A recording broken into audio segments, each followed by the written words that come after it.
Hello दोस्तों, स्वागत है आपका the credit manager YouTube channel पर।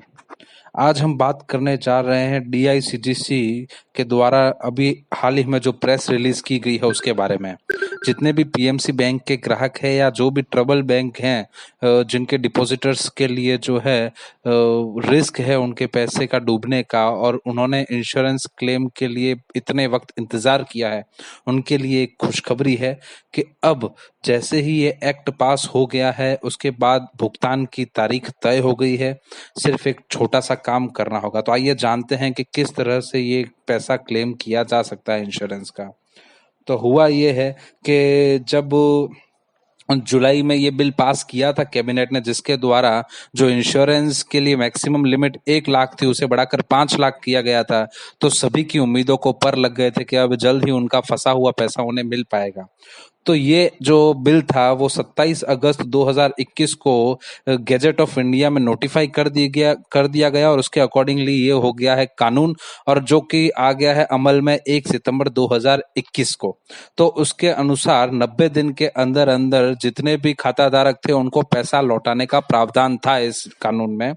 तो इसीलिए 21 सितंबर को उस संस्था ने, जो कि ये सब इंश्योरेंस क्लेम का भुगतान करती है, उसने अपना एक प्रेस रिलीज किया, और प्रेस रिलीज में जो भी प्रोसीजर फॉलो करना है और जो भी तारीख है, जिस जिस तारीख तक ये काम होगा, उसे पब्लिक को बताया गया है। तो उन्होंने जितने भी बैंक हैं वो एक प्रेस रिलीज में उन्होंने बैंकों का लिस्ट दिया है, जिसके अनुसार उन बैंकों के खाता धारकों को अपना क्लेम रेज करना पड़ेगा और उसके बाद उनको भुगतान किया जाएगा।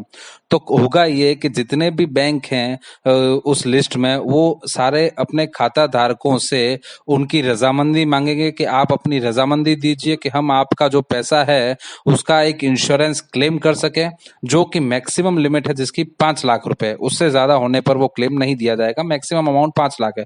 तो 5 लाख से कम अगर आपकी जमा राशि थी तो आपको उतना भुगतान कर दिया जाएगा, और यदि 5 लाख से ज्यादा आपकी जमा राशि थी तो अधिकतम आपको 5 लाख का भुगतान किया जाएगा।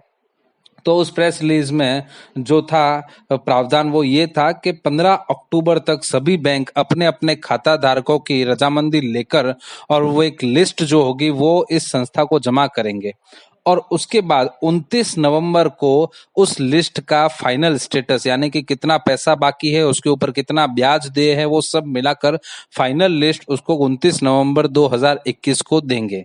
अब जैसे ही वो लिस्ट उस संस्था को मिलेगी उसके 30 दिन के अंदर अंदर, यानी कि 29 दिसंबर 2021 को उन सभी खाता धारकों का पैसा यानी इंश्योरेंस क्लेम जो है वो लौटा दिया जाएगा डीआईसीजीसी द्वारा।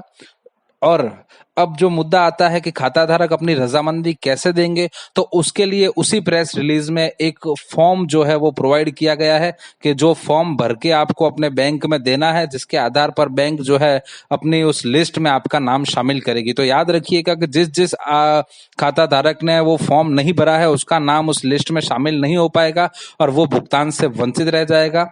तो जो फॉर्म है वो और जो ये प्रेस रिलीज था, उन दोनों का लिस्ट मैं इस वीडियो के डिस्क्रिप्शन में दे रहा हूं, ताकि आप लोगों के लिए आसानी हो जाए वो फॉर्म भरकर अपने बैंक में जमा करवाना। अच्छा, एक जो तकलीफ वाली बात है वो ये कि इसी कानून में एक धारा ऐसी है जिसके अनुसार कुछ विशेष परिस्थितियों में आरबीआई जो ये 90 दिन की समय सीमा है उसे आगे और 90 दिन तक बढ़ा सकता है। और इसी के अनुसार जब एक दूसरा प्रेस रिलीज हुआ उसमें ये संस्था ने ऐसा कहा कि जो पीएमसी बैंक के खाता धारक है उनके लिए वो धारा का इस्तेमाल करना पड़ सकता है, यानी कि जो मैक्सिमम 90 दिन को आगे बढ़ाने वाला जो धारा है उसको अमल में लाया जा सकता है। और इसीलिए इनका जो क्लेम है उसका क्या तरीका रहेगा और किस तरह से प्रोसेस करना है और कब तक किया जाएगा, उसके लिए अलग से प्रेस रिलीज करके सूचना दी जाएगी।